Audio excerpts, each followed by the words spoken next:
స్థానిక సమస్యలపై నేరుగా జనంతో ఇంటరాక్ట్ అవుతున్నారు మంత్రి కేటీఆర్. ఇందుకోసం ఇవాళ అంబర్పేటలో పాదయాత్ర నిర్వహిస్తున్నారు. పార్టీ జెండా ఆవిష్కరించిన మంత్రి అంబర్పేట్ సర్కిల్ నుంచి జిందాల్ ఇస్మాత్ కంపెనీ వరకు ర్యాలీగా బయలుదేరారు. అంబర్పేటలోని ఇరిగేషన్ నాలాను పరిశీలించారు. స్థానిక సమస్యలపై కాలనీ వాసులను అడిగి తెలుసుకున్నారు మినిస్టర్.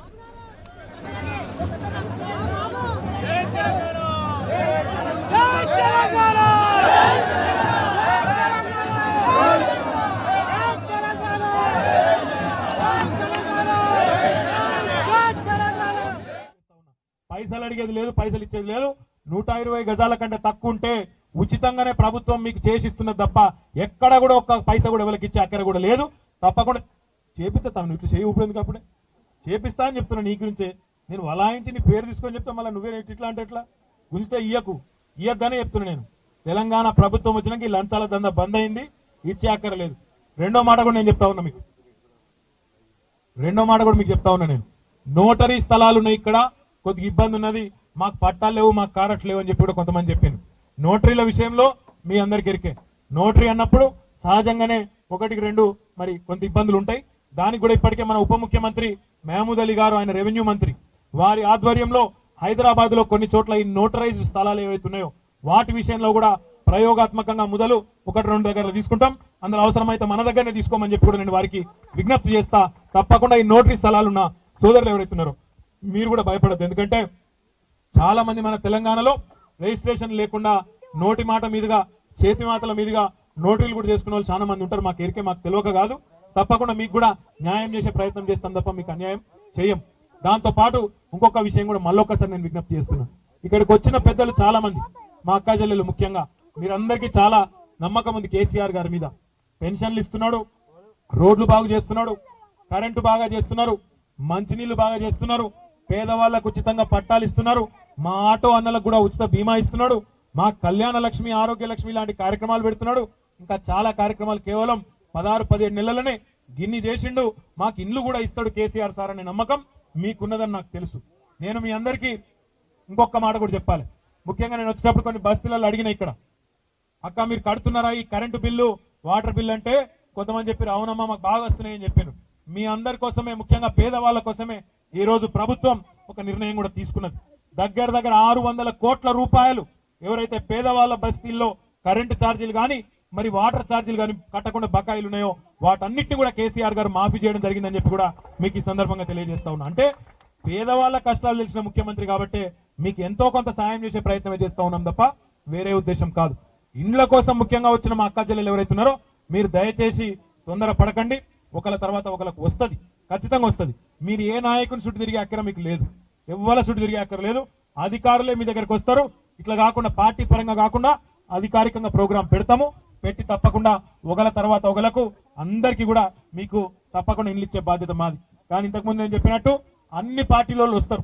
అడుగుని దయచేసి మీరు ఏం చేసిండ్రు, మీకు ఎందుకు ఓటేయాలని అడగండి. ముఖ్యంగా మన స్థానిక పార్టీ, స్థానిక ఎమ్మెల్యే గారి పార్టీ ఆయన కూడా వస్తారు. మీరు ఆయనను కూడా అడగండి, తప్పకుండా అడగండి. ఏమయ్యా మరి రాష్ట్ర ప్రభుత్వం ఇవన్నీ చేసింది, సన్న బియ్యం ఇస్తాంది, గిన్ని కార్యక్రమాలు చేస్తాంది, మీ ప్రభుత్వం ఏం చేసిందని అడగండి. ఏం చేసిండ్రయ్యా కేంద్ర ప్రభుత్వం అంటే 2 పనులు చేసిరు వాళ్ళు. ఏం చేసిండ్రు? ఒకటి స్వచ్ఛ భారత్ అంటే ఏంది, ఎవల చీపురు వాళ్ళ చేతులు పెట్టి ఊడ్చుకోపోని చెప్పిండు ఒకటి. రెండోది ఏంటిది, జన్ ధన్ యోజన అంటే ఏంది, ఎవల బ్యాంక్ అకౌంట్ వాళ్ళే తెరుచుకోనట, పైసలు వేయరట. అట్లా కానీ వాళ్ళు అకౌంట్ తెరుచుకుంటే మాత్రం గొప్పతనం వాళ్ళదట. గిన్ని కోట్ల అకౌంట్లు తెరిచినాం, గన్ని కోట్ల అకౌంట్లు తెరిచినాం అని నరుకుతున్నారు. దయచేసి అడగండి, అయ్యా మీరు ఏం చేస్తున్నది మీ కేంద్ర ప్రభుత్వం? ఎందుకు ఇప్పటిదాకా ప్రధానమంత్రి గారు కనీసం హైదరాబాద్ లో కాలు పెట్టలేదు? ఏం ముఖం పెట్టుకొని మీరు ఓట్లు అడుగుతారు? మీ ప్రధానమంత్రి ఇప్పటికి తన ముఖమే హైదరాబాద్ కానీ తెలంగాణ కానీ చూపెట్టలే. ఏం ముఖం పెట్టుకొని మీరు ఓట్లు అడుగుతారని మీ ఎమ్మెల్యే గారిని అడగండి. అదే రకంగా ఇంకొక మాట కూడా అడగండి మీ ఎమ్మెల్యే గారిని. కేంద్ర ప్రభుత్వానికి ఒక అలవాటు ఉన్నది, ఎక్కడ ఎలక్షన్లు జరిగినా అక్కడ పోయి లక్షల కోట్ల ప్యాకేజీలు అని చెప్తాను. మొన్న బీహార్లో ఎలక్షన్ అయింది, 1,65,000 కోట్ల ప్యాకేజ్ ఇస్తా అని చెప్పిండు ప్రధానమంత్రి బీహార్ వాళ్ళకు. కాశ్మీర్లో ఎలక్షన్ అయింది, అక్కడ కూడా 80,000 కోట్లు ఇస్తా అని చెప్పిండు. మరి జిహెచ్ఎంసీ ఎలక్షన్ కూడా అవుతుంది, రేపు జనవరిలోనో ఫిబ్రవరిలో అవుతుంది. అయినప్పుడు మరి మీ ఎమ్మెల్యే గారు చాలా పేద మనిషి, రాష్ట్ర అధ్యక్షుడు, చిన్నోడు కాదు. మరి ఆ రాష్ట్ర అధ్యక్షుడిని ఢిల్లీకి పోమ్మను. ఢిల్లీకి పోయి శాతనైతే ప్రధానమంత్రి దగ్గర కూర్చొని హైదరాబాద్ కోసం కూడా 1,00,000 కోట్ల ప్యాకేజ్ తీసుకొస్తేనే నీ కోట్లు వేస్తాం, లేకపోతే ఏం పో అని చెప్పి కూడా గట్టిగా చెప్పాలి. సపాట్లు కొట్టరా, పైసలద్దా? గట్టిగా సపోర్ట్ కొట్టు. కేంద్ర ప్రభుత్వం 1,00,000 కోట్ల ప్యాకేజ్ తెలంగాణకి ఇవ్వాలని చెప్పి ఈ రోజు ఇక్కడ గల్లీలోకి వచ్చి పెద్ద పెద్ద మాటలు మాట్లాడు కాదు. ఢిల్లీకి ఓ కూసో, నీకు పదార ఉంటే పలుకుబడి ఉంటే అక్కడ మాట్లాడు. తెల్లారు లేస్తే కేసీఆర్ గిట్ల అన్నాడు, కేసీఆర్ తుమ్మిండు, కేసీఆర్ దగ్గిండు, ఇవి కాదు. చేతనైతే ఆడ పోయి పని చేయి, చేతనైతే ఆడ కూసో. 1,00,000 కోట్ల ప్యాకేజు మీ వాళ్ళకి అలవాట కేంద్ర ప్రభుత్వానికి ఓట్ల కోసం ప్యాకేజీలు ప్రకటించడు. మరి ఓట్ల కోసం అయినా సరే మీ ప్రధానమంత్రి మాకు ముఖం చూపెట్టపోయినా పర్వాలేదు, రాబోయే 5 ఏళ్ళు రాకపోయినా మేము అడగం.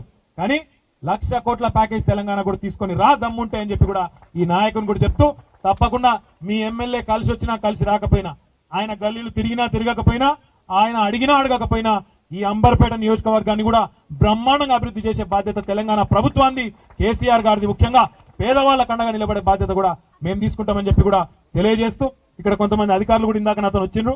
వారందరికీ కూడా నేను ఒకటే విజ్ఞప్తి చేస్తా ఉన్నా, మీరు దయచేసి ఈ హడావుడిలో అంటే ఇది కాదు, కానీ తప్పకుండా అధికారులు మళ్ళీ రమ్మంటాను వాళ్ళని.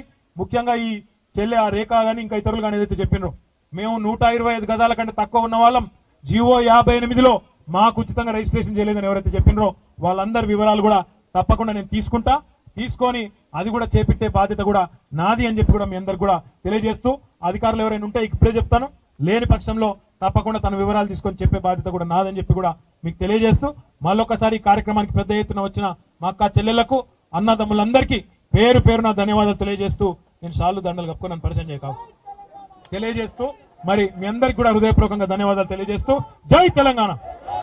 ఒక నిమిషం మనది ఏ గుర్తు? కేసీఆర్ గారి గుర్తేంది? వినబడతలేదు. ఒక్కసారి పిడికిల్ ఆవాడు చెప్పు. కారు గుర్తు కోటేశ్వరు, ఒక్కసారి కారు గుర్తు కోటేశ్వరు పిడికిల్ ఆవట్టు. ఒక్క నిమిషం, రెండు పిడికిల్ ఆవట్టు జర ప్లీజ్. ఓకే, అక్కడ ఎన్నుకున్న బ్లూ షర్ట్ ఆడతాడు. ब्लू शर्ट क्या भाई नहीं डालते कार के निशान पे? कार गुर्तु के जय तेलंगाना, जय तेलंगाना।